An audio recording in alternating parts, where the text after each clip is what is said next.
Damos gracias a Dios por cada uno de ustedes. Que Dios los bendiga. Gracias por estar aquí. Y aquellos que están en línea, también gracias por seguirnos, por conectarse para escuchar una palabra. Y vamos a tomar asiento, vamos a leer ahí en Mateo. El tema que voy a compartir el día de hoy se llama fe bajo autoridad. Fe bajo autoridad. El versículo, capítulo 8, versículo 10.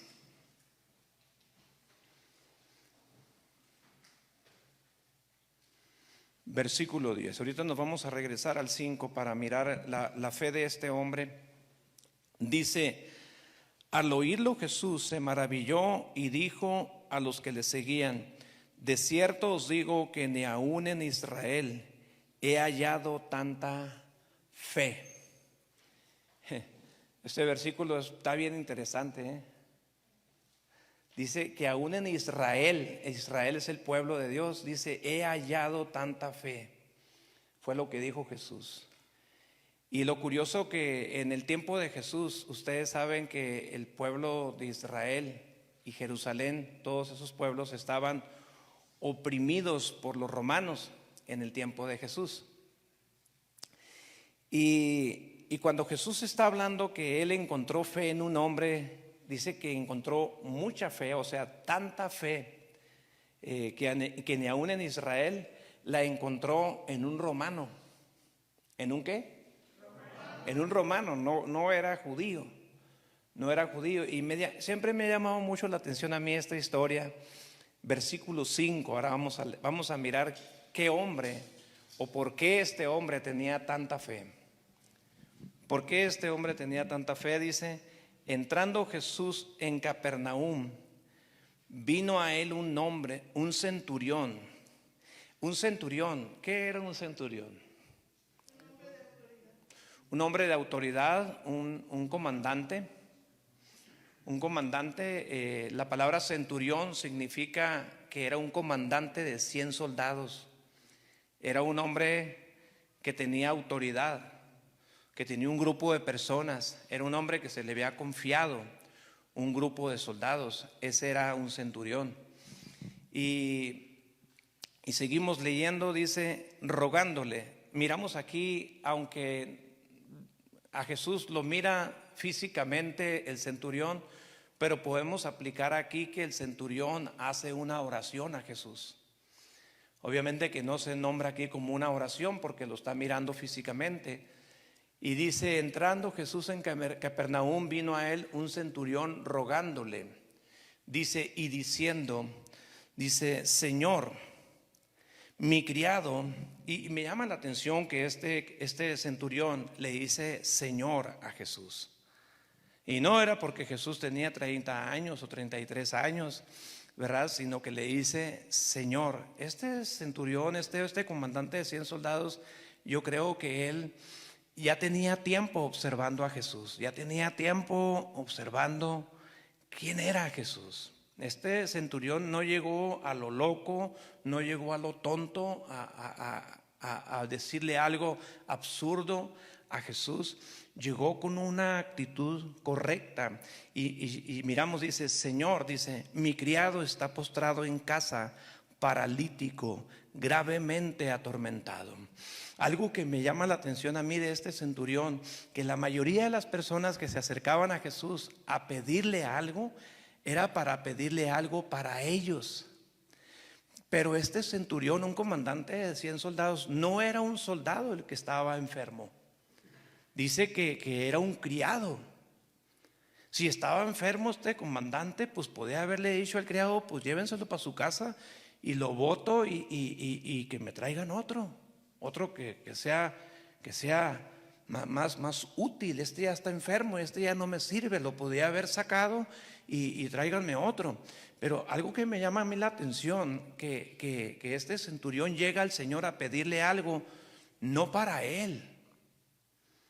Y una de las cosas que me ministraba a Dios cuando leía esto, que la oración que tú y yo hacemos al Señor, la oración que más le agrada, es una oración que no está centrada en nosotros.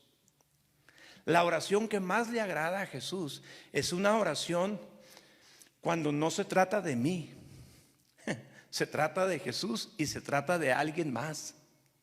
Ustedes recuerdan a Salomón, que un día Dios se le apareció en sueños a Salomón y le dijo: pídeme todo lo que quieras y yo te lo voy a dar. ¿Sí recuerdan ustedes? Y Salomón pues podía haber pedido cosas para él, pero si tú checas bien la escritura, la historia de Salomón, cuando Dios le dice: pídeme lo que quieras que yo te dé y te lo voy a dar, la mayoría de nuestras oraciones están centradas en nosotros. Y yo sé que está bien, lléname de tu Espíritu Santo, lléname de fe, pero aún cuando nosotros le decimos: Señor, lléname de fe, lléname del Espíritu Santo, no se trata de ti, se trata de otros. Un padre de familia que le está pidiendo a Dios: Señor, lléname de tu amor, lléname del Espíritu Santo, no se trata de ti, se trata de tus hijos. Se trata de los que tú vas a bendecir. Y Salomón, cuando él pide al Señor, cuando Salomón pide, le dice: dame un corazón entendido para gobernar ¿a quién? A tu pueblo. O sea, Salomón no pidió para él, él podía haber pedido una casa. Dios le está diciendo: pídeme lo que quieras, que yo te dé lo que tú quieras. Pero Salomón dice: dame un corazón entendido, porque yo estoy chavo, dice, no tengo mucha experiencia. Dice: dame un corazón entendido, dice, para bendecir a tu pueblo. O sea, Salomón estaba enfocado en el pueblo. No se trata de nosotros, se trata de alguien más. Y ese es el verdadero discipulado, cuando tú y yo entendemos que no se trata de mí, se trata del reino de Dios, se trata de Jesús y se trata de alguien más. Se trata de alguien más. Obviamente que un ciego no puede guiar a otro ciego, y nosotros necesitamos estar bien para poder ayudar a otros. Y esto es morir. Y este centurión llega no a pedir algo para él, él pide por un criado que está enfermo, que él lo podía haber despedido, era un romano, lo podía haber despedido, pero dice él: sánalo. Las personas que están tratando con un enfermo, no se trata de ustedes, no se trata de nosotros, se trata de la persona que está sufriendo, se trata de la persona que está enfermo. Una vez me decía mi esposa: ¿y cómo te sientes tú? Cuando estábamos yendo al doctor, me dice: ¿cómo te sientes? Y yo: estoy bien. Y hay veces que no me sentía tan bien, pero no se trataba de mí, se trataba de alguien más, se trataba de ella. La iglesia, cuando tú y yo estamos aquí los domingos, nos centramos mucho en nosotros mismos. Voy a ir a recibir, voy a ir a sentarme, voy a ir a gozarme. No se trata de nosotros, se trata de alguien más.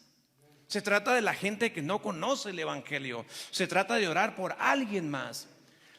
Por eso el mandamiento dice es: ama al Señor tu Dios, dice, y a tu prójimo, dice, como a ti mismo, porque yo sé que te amas a ti mismo. No dice: ámate a ti mismo y luego ama a los demás. Ámate como a ti mismo, porque todos cuidamos nuestro propio pellejo, ¿verdad? Pero es cuando dice a tu prójimo también, es porque no se trata de nosotros, se trata de alguien más. Y la Biblia dice en Reyes que Dios le agradó como pidió Salomón, porque su oración no estaba centrada en él, estaba centrada en lo que Dios le estaba poniendo a hacer. Y luego dice la Biblia que le dice: te voy a dar lo que me acabas de pedir, pero también te voy a dar riquezas. No ha habido un rey, ni habrá otro rey más rico, más poderoso que tú, dice. No más porque Salomón pidió correctamente, y este centurión también está pidiendo por alguien más, no por él, por alguien más. No es el tema, pero tiene carnita ese versículo. Versículo 6. Jesús le dijo: yo iré y le sanaré. Este hombre no le está diciendo: ve y sana a mi criado. Le dice solamente: sana a mi criado. Dice: mi criado estaba postrado en casa, gravemente atormentado. Dice: Jesús le dijo: yo iré y le sanaré. Y cuando Jesús dice, yo iré y le sanaré, el versículo 8 dice, respondió el centurión y dijo, Señor, no soy digno de que entres bajo mi techo. Solamente di la palabra y mi criado sanará. Y este hombre le dice, solamente di la palabra. O sea, el centurión entendía y sabía, escucha esto, que las palabras de Jesús tenían peso. Este hombre sabía que Jesús lo que él decía, lo hacía. Quizás este centurión, quizás tuvo la revelación y no había Biblia en aquellos entonces, pero que el centurión quizás sabía que Dios había hecho el universo por la palabra. Hágase la luz, hágase la tierra, el mar, o sea, por la palabra. Y este centurión sabía que las palabras de Jesús tenían peso, tenían autoridad. Pero algo que me llama la atención, el versículo 9, y es el punto que yo quiero hablar, es una fe bajo autoridad. Dice, y voy a hablar esto, ¿saben por qué? Porque la verdad hoy en día estamos viviendo, y entre más estamos viviendo tú y yo en una cultura anarquista. Una cultura donde no nos gusta que nadie nos diga nada, no estamos acostumbrados a rendir cuentas, no estamos acostumbrados a decirle a nadie nada, no estamos acostumbrados a avisar cuando salimos a un lugar, no estamos acostumbrados a eso. Y lamentablemente los pastores o las iglesias no enseñamos muchas veces esto. Y dice el versículo 9, dice, porque también yo soy hombre bajo autoridad. Esa parte. Porque también yo soy hombre bajo autoridad. Subraya la palabra también. Porque también yo soy hombre bajo autoridad. ¿Qué está diciendo Jesús en esas palabras? Tú eres un hombre bajo autoridad. Eso le está diciendo a Jesús. Tú eres un hombre que estás bajo autoridad. No te mandas tú solo, Jesús. No estás hablando tus propias palabras. No estás haciendo tu propia voluntad. El centurión sabía, escucha esto, sabía que él había sido enviado del Padre. Él estaba haciendo la voluntad del Padre. Él estaba hablando las palabras que el Padre quería que hablara. Y eso el centurión lo sabía. Por eso el centurión decía, no vayas, solamente di la palabra.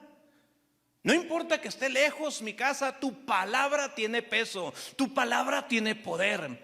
Tú creaste el universo por tu palabra. Es más, la Biblia dice que Jesús es el verbo, la palabra de Dios encarnado.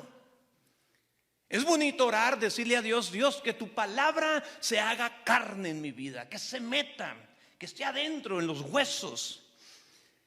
Que esté adentro. Y cuando este hombre dice, también yo soy hombre bajo autoridad, le está diciendo a Jesús, tú eres un hombre que estás bajo autoridad. Tu palabra tiene peso. ¿Por qué? Porque estás bajo autoridad. Y luego dice, y tengo bajo mis órdenes. Pero antes de leer esto, le dice, yo también, así como tú estás bajo autoridad, dice el centurión, yo también tengo a alguien que me gobierna.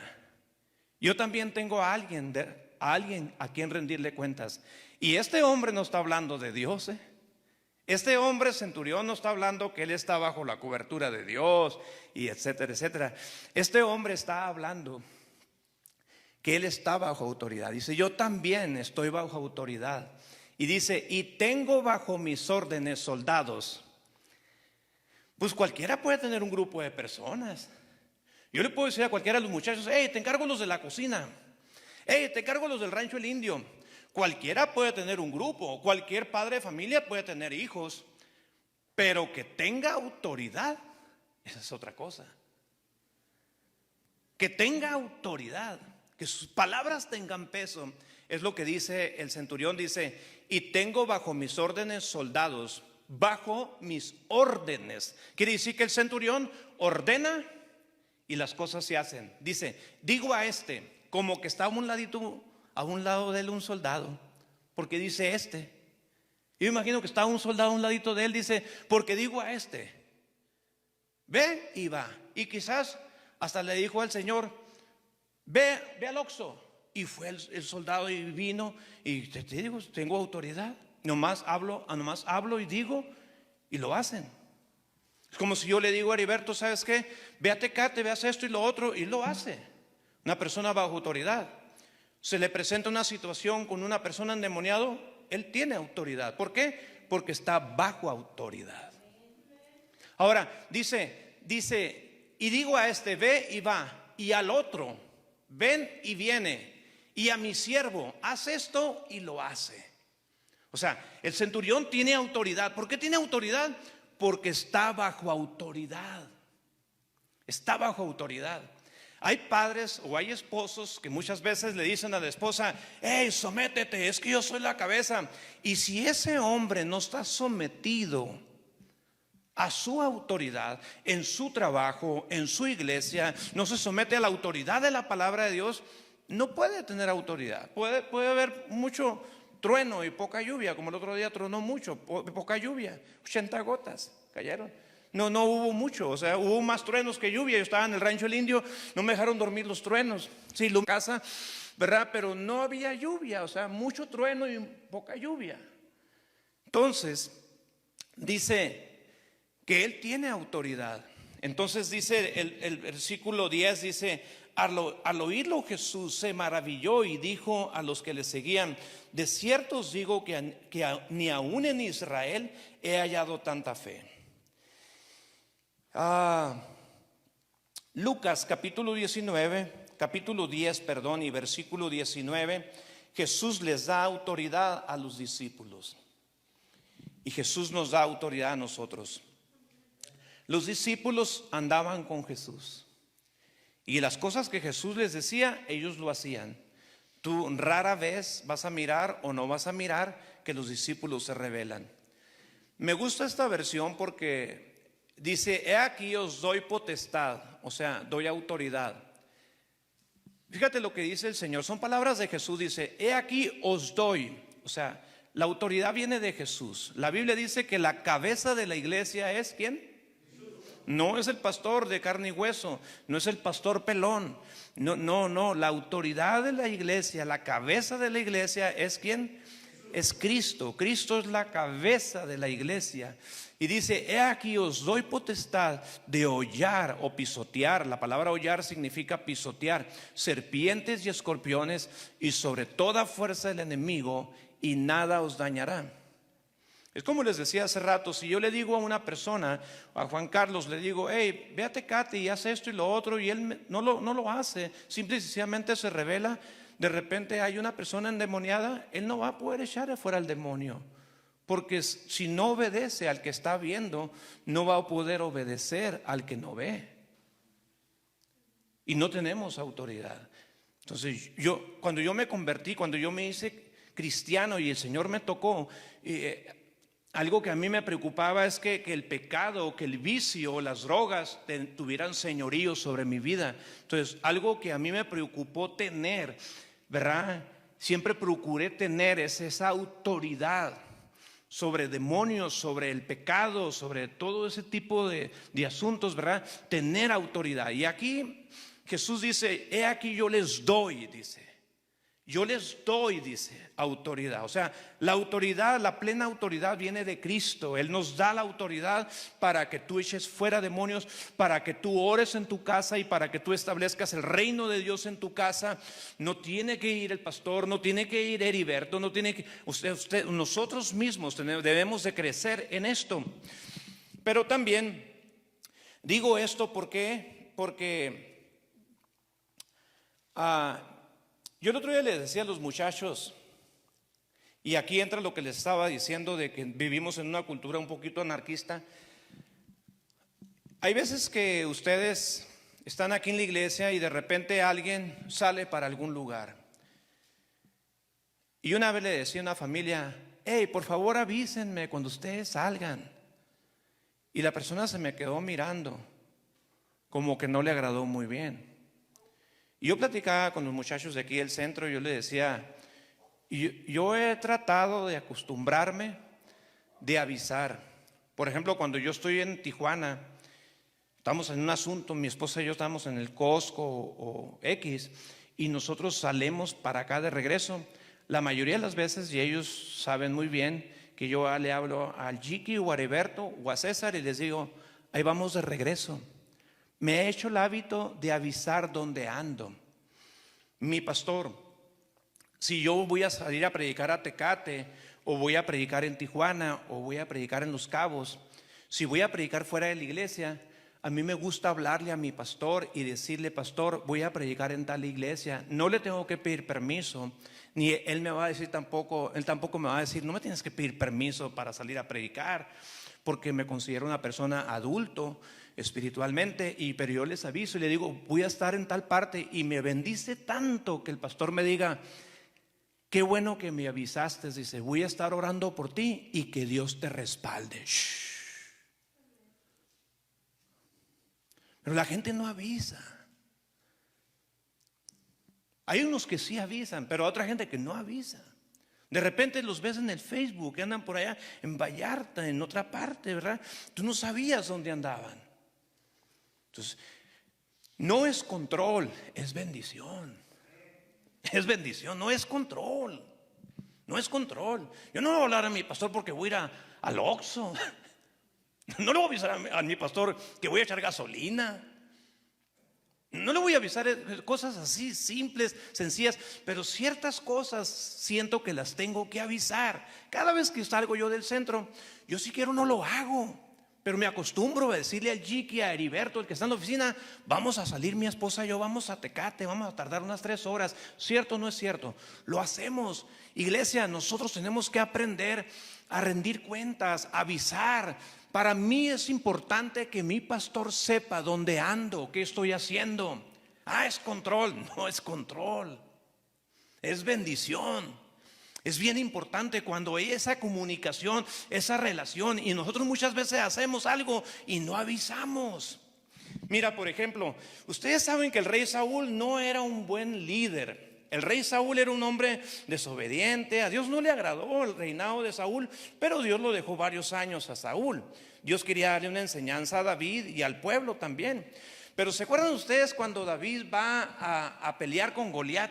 ¿Se acuerdan ustedes que el pueblo de Israel están escondidos, Saúl y los hombres, y el pueblo no quiere enfrentar al gigante, y llega David y le dice a Saúl, dice, dame chance de ir a enfrentar a este gigante? Y Saúl le dice, tú no vas a poder porque tú eres muchachito, tú no vas a poder. Fíjate bien, David le está diciendo a Saúl, dame chance. Lo estoy parafraseando. Yo iré y pelearé, le dice David. Pero David, escucha esto, si Saúl le dice, no vas, David no va. Porque ¿quién era el rey? ¿David o Saúl? Era Saúl. Ahora, que andaba mal Saúl, que era un hombre miedoso, que era un hombre que el pueblo lo hacían como taxi, dale para acá, dale para allá. David no. Ya en su reinado ya no, pero David cuando está joven, él quiere ir. Pero hay un pasaje que está ahí en 1 Samuel, capítulo 17, verso 37. Y ese es un texto que lo podemos ver muy bien, que se trata sobre la autoridad, sobre la influencia de la cobertura. Alguien me decía el otro día, ¿y qué es cobertura? Pues es autoridad, es protección. Me gusta cuando alguien menciona en el Facebook o en el Messenger, hey, ayúdanos a orar por fulano de tal, estamos pasando estas complicaciones. Y cuando ellos comunican, wow, ¿sabes qué? Estamos orando, hasta uno se siente a gusto, porque seguro que sí, vamos a estar orando por tu papá, y vamos a estar orando por esto, y vamos a estar orando por lo otro. O sea, de otro modo, pues no somos adivinos. No somos adivinos para adivinar cómo vamos a orar. Y dice así, dice, añadió David, Jehová, que me ha librado de las garras del león y de las garras del oso, él también me librará de la mano de este filisteo. Está hablando con Saúl. O sea, le está diciendo, déjame ir. Yo ya peleé con osos, con leones, déjame ir. Pero si Saúl le dice, no vas, no va. Y ahí tú miras que David no está peleando con Goliat, está dialogando ahí para que lo deje ir. Tiene una inquietud David. Y David, escucha esto, no se trataba de David. ¿Sabes de quién se trataba? Se trataba del pueblo. Dice, porque ellos son el ejército del Dios viviente. ¿Quiénes? Los que se escondían asustados atrás de los matorrales. Pero David no decía los miedosos, él decía el ejército del Dios viviente. Y algo que me llama la atención fue la palabra que le dice Saúl a David. Y le dice, y dijo Saúl a David, ve y Jehová esté contigo. ¡Pum! Luz verde. No, hombre, cuando le dijo eso, David dijo, de aquí soy. ¿Sabes qué está haciendo? Y Saúl no era un buen líder. ¿Y sabes por qué mató David a Goliat? Te voy a decir algo que nunca has escuchado. Porque Saúl lo bendijo. Pues sí, todos decimos, no, porque Dios estaba con él, el Espíritu de Jehová estaba con él. Y sí es cierto. Pero Saúl tuvo mucha influencia en la vida de David. Cuando le dijo, ve, Dios esté contigo. Yo recuerdo cuando estaba en Santa Rosalía, en una ocasión yo quería venir a Tecate y el pastor me dijo, no vas, me dijo él. Dice, tenemos una campaña y tenemos cosas que hacer. Dice, después puedes ir. Y yo me sentí un poquito mal, pero eso me ayudaba mucho. En esos años yo recuerdo que muchas personas que habían sido drogadictos se convertían y eran cristianos y llegaban a la iglesia. Y me encontré al Doberman, me encontré al Patadioso y personas así que habían estado en la cárcel así con apodos, ¿verdad? Así, ese tipo. Y me los encontraba y eran buenos cristianos, encendidos. Pero de repente estaban caídos, estaban en la cárcel o en un centro de rehabilitación. Y mi pastor me dijo algo, dice, tú nomás observa, dice, aprende y cállame. ¿Cómo? Dice, bueno, te lo voy a explicar, dice. Ellos, dice, yo les digo, quédense aquí en la iglesia, quédense aquí, dejen que Dios los forme. No, ellos arrancan, no, es que Dios me está llamando a Tijuana, pum. No, que Dios me está llamando para allá, pum. Y en una caidera de gente porque no estaban bajo autoridad. El momento que ellos tenían que reprender, tenían que enfrentar con autoridad, no la tenían porque no estaban bajo autoridad. Una fe bajo autoridad. ¿Y por qué David venció al gigante? Lo voy a decir de esta manera. Sí es cierto que Dios estaba con David. Sí es cierto que David era un hombre que buscaba a Dios. Sí es cierto que David tenía pasión por Dios. Sí es cierto que David tenía fe en Dios. Sí es cierto que David tenía una confianza plena en Dios. Pero David era un hombre bajo autoridad. Si Saúl no lo deja ir con Goliat, David no va. ¿Sabes por qué David va con todo y mata al gigante Goliat? Simple y sencillamente porque Saúl le dijo, ve, Jehová esté contigo. Y dijo David, vamos con todo. Hay otra historia. Elí, en Primera de Samuel también, capítulo 1, versículo 14, y vamos finalizando. Ustedes se acuerdan que Elí era un sacerdote que tampoco era un buen sacerdote. La Biblia dice que Elí era un hombre pesado, un hombre que no tenía visión. Dice la Biblia que los hijos de Elí andaban requete mal. Se robaban las ofrendas del templo, fornicaban con la gente que estaba en el templo, los hijos de Elí. Y era un despapalle. Y ustedes conocen la historia de que Ana y Elcana cada año iban al templo. Ese templo estaba no en Jerusalén, estaba en Silo. Ese tabernáculo, en el libro de Josué dice que ahí establecieron un tabernáculo que no era el templo de Jerusalén, y ese templo duró muchos años y era donde estaba el sacerdote Elí. Y eso está interesante, ¿eh?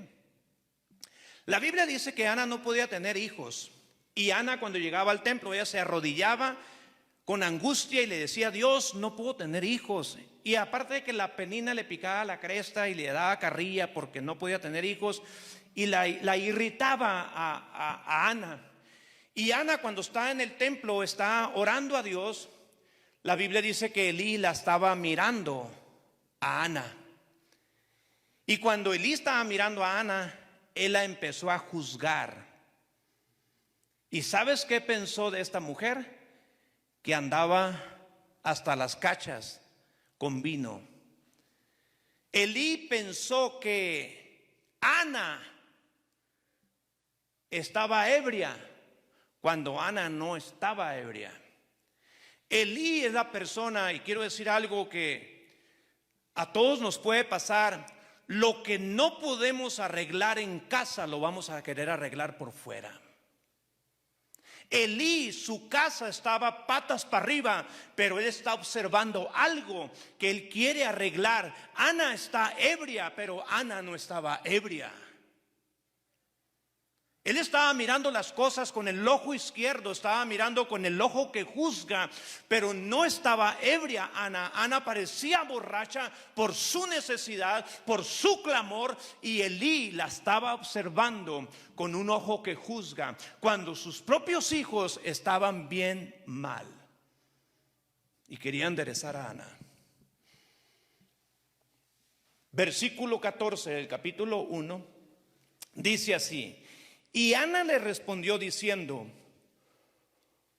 no, Señor mío, yo soy una mujer atribulada de espíritu.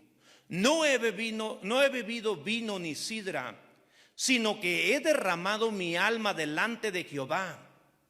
No tengas a tu sierva por una mujer impía, porque por la magnitud de mis congojas y de mi aflicción he hablado hasta ahora. Elí respondió y dijo, Elí recapacita allí con lo que le dice Ana. Ana, con todo respeto, era el sacerdote Elí, y le dice: yo no estoy borracha, yo no estoy haciendo lo que tú piensas que yo estoy haciendo, tú estás mirando mal. Eso le está diciendo Ana, y Elí como que agarra la onda. Dice: Elí respondió y dijo: ve en paz, el Dios de Israel te otorgue la petición que le has hecho. El sacerdote, la autoridad, aunque estaba mal la autoridad, pero era la autoridad de la iglesia Silo o del templo Silo. Y cuando él escucha a Ana, le dice: ve, dice, en paz, dice, el Dios de Israel te otorgue la petición que le has hecho. De esa noche en adelante, Ana surgió embarazada. Todo porque un hombre, la cobertura de ese templo Silo, le da una palabra. Le dijo: ve, dice, Dios te otorgue la petición que le has hecho. ¡Pum! Salió embarazada Ana. ¿Y quién nace? Samuel. ¿Quién era Elí? Aunque estaba mal el cuate, él era la autoridad, era el sacerdote. Y el sacerdote, cuando le envía la palabra, ella sale embarazada. Qué ejemplo, ¿no? Y termino yo con esto. No sé si la agarraron esa o no, pero Ana esperaba una bendición de era su pastor. Elí era su pastor. Es más, Elí fue pastor de Samuel también. Fue su pastor, era el que estaba encargado en el templo. Aunque las cosas no estaban bien, pero Ana abrazó esa palabra. Él dijo: esa palabra es para mí. Me la dijo Elí, pero Elí no está bien, no le hace, pero él es la influencia, él es la autoridad. Y ella agarra esa palabra, sale embarazada. Qué tremendo. Y termino con esto. Gálatas 2:8. También Pablo es un hombre que habla mucho de la fe en las cartas que él escribe a las iglesias. Pablo es un hombre de fe. Él escribió ese texto que decíamos hace rato, que andamos por fe y no por vista. Si me puedes ayudar, César, por favor.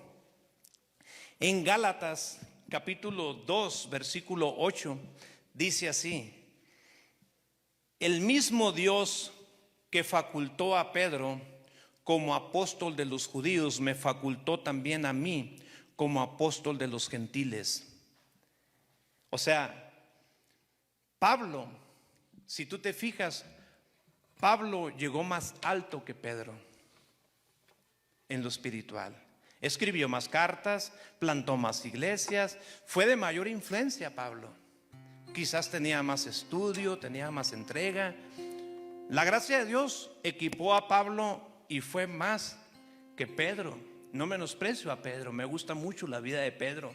Me veo en un espejo en la vida de Pedro yo. Y dice, el mismo Dios que facultó a Pedro como apóstol de los judíos, me facultó también a mí como apóstol de los gentiles. En efecto, Jacobo, Pedro y Juan, que eran considerados columnas. ¿Por qué está diciendo Pablo que estos tres hombres eran columnas? Eran hombres de autoridad. Diga conmigo, hombres de autoridad. Pablo está escribiendo de estos tres hombres que son hombres de autoridad. Y Pablo en estos textos, Pablo está diciendo: mis respetos para estos tres hombres, mis respetos. Dice, eran considerados columnas al reconocer la gracia que yo había recibido. Nos dieron la mano a Bernabé y a mí en señal de compañerismo. O sea, Pedro, Juan y Jacobo le dan la mano a Pablo y a Bernabé y le dijeron: ¿sabes qué? Estamos predicando el mismo evangelio, estamos predicando el mismo Cristo, somos compas, somos del equipo, le dicen. Y dice que le estrechan la mano y se saludan y le dicen: ¿sabes qué? Tú no eres de nuestros enemigos, eres de los nuestros, y hacen equipo. Pero algo que me llama la atención, dice, de modo que nosotros, dice, de modo que nosotros fuéramos a los gentiles y ellos a los judíos. O sea, en otras palabras,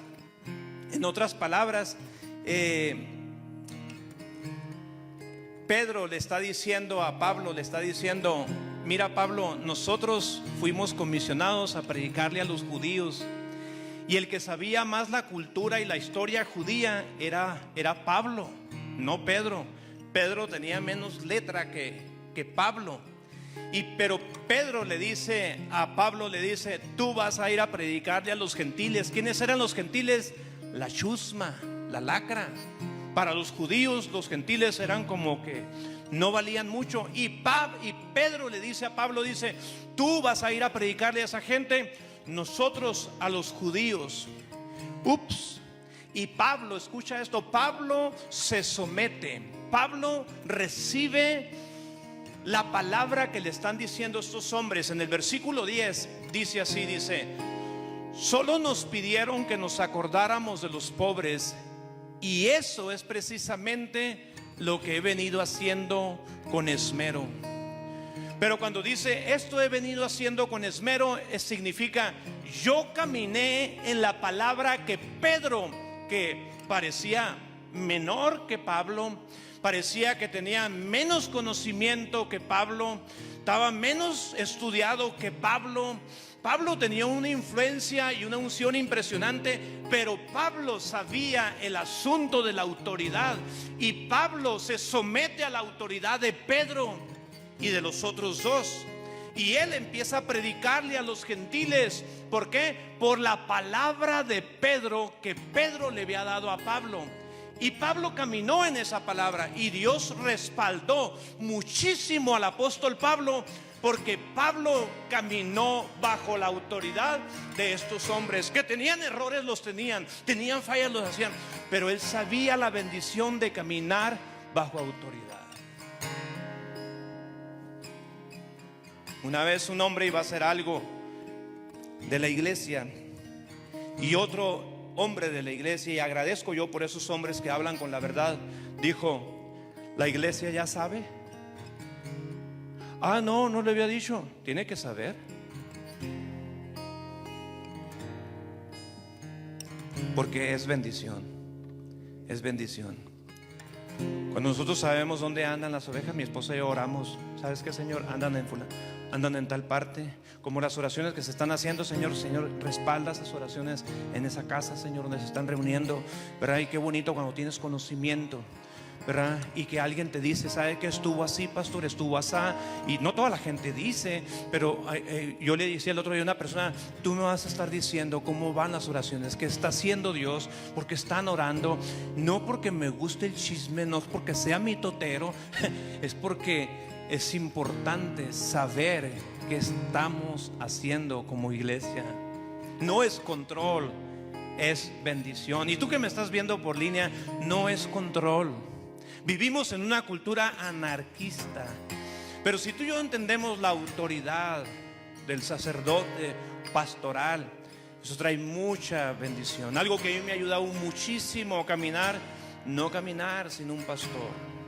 A mí me ayuda, me bendice tanto rendir cuentas a un pastor, decirle lo que estamos predicando, lo que estamos enseñando, qué estamos haciendo, para dónde voy a ir, dónde voy a ir a predicar. Me bendice tanto cuando el pastor me dice, qué bueno que me avisaste, voy a estar orando por ti y que Dios te respalde. Eso ayuda muchísimo. Y esto la iglesia lo debemos de entender en el nombre de Jesús. Vamos a ponernos de pie y decirle a Dios, Dios, yo quiero ser un hombre con autoridad, una fe con autoridad. Pero no hay fe con autoridad si no estamos bajo autoridad. Hace años, permíteme poquito, hace años vino el presidente de la Alianza de Tecate y nosotros estábamos haciendo reuniones aquí. Era cuando empezó la iglesia en el 2010. Y llegó el presidente de la Alianza y de repente viene y me busca y me gusta a mí esto. Y llegó y me dijo, Héctor, dice, dice, y miró el lugar, todo este lugar, y me dijo, él dice, me alegro, dice, que Dios les haya dado este lugar, me dijo él. Y él me dijo algo y acaté esa palabra por la autoridad que Dios le. Ya no es el presidente de la Alianza él, de hecho aquí vive en Cerro Azul. Y él me dijo, dice, Héctor, dice, yo sé que ya estás haciendo reuniones como iglesia, dice, pero nunca se te olvide, dice, que Dios, lo que Dios les está dando a ustedes es por el ministerio inicial que Dios les dio, los centros de rehabilitación, dice. Este lugar Dios se los dio, dice, por los centros de rehabilitación, dice. Tu llamado inicial, dice, no se te olvide que Él me haya dicho estas cosas a mí. O sea, me tocó, dije yo, es Dios, es Dios, es Dios. Y eso me ayudó y me bendijo. Cuando alguien te dice, hey, ten cuidado, no traspases los límites, no agarres por la tangente, no pierdas el piso. Y ayuda mucho. No era mi pastor, el presidente de la Alianza, y viene y me da esa palabra. Nomás vengo a decirte eso, dice. Que Dios te bendiga. Se dio la media vuelta y se fue y yo me quedé. Está bien. Padre, en el nombre de Jesús, levanta tus manos, dile, Señor, estoy bajo autoridad. Estamos bajo tu señorío, Señor. Estamos bajo el señorío de Cristo. Estamos, Señor, bajo tu gobierno, Señor. Establece tu gobierno en nosotros, Señor. Ayúdanos a ser personas, Dios mío, bajo autoridad, para poder tener autoridad sobre el pecado, sobre demonios. Autoridad como padre, autoridad como matrimonio, autoridad, Señor, en el nombre de Jesús, Señor. Padre, gracias porque esa autoridad no es una autoridad terrenal, es una autoridad que viene del cielo, Señor. Señor, y el diablo es un ángel caído porque se rebeló a la autoridad. Allí empieza un ángel que estaba bajo autoridad, se rebeló, Señor, y tú lo arrojaste a tierra. Señor, en el nombre de Jesús, perdónanos, Señor Jesús, cuando hemos sido anarquistas, cuando hemos sido rebeldes. Perdónanos, Señor, perdónanos, Padre. La sangre de Cristo nos limpia de todo pecado.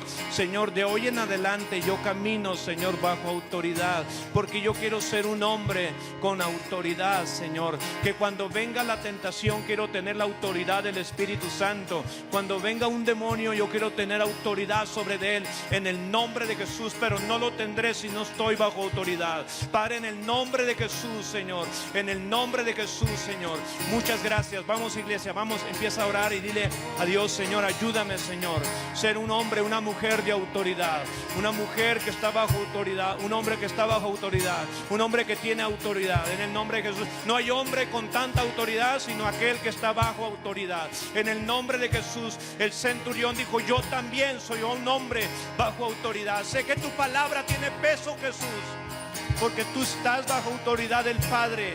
Tú fuiste enviado del Padre. Habla las palabras que el Padre te da. En el nombre de Jesús, Señor. Muchas gracias. Muchas gracias, Padre.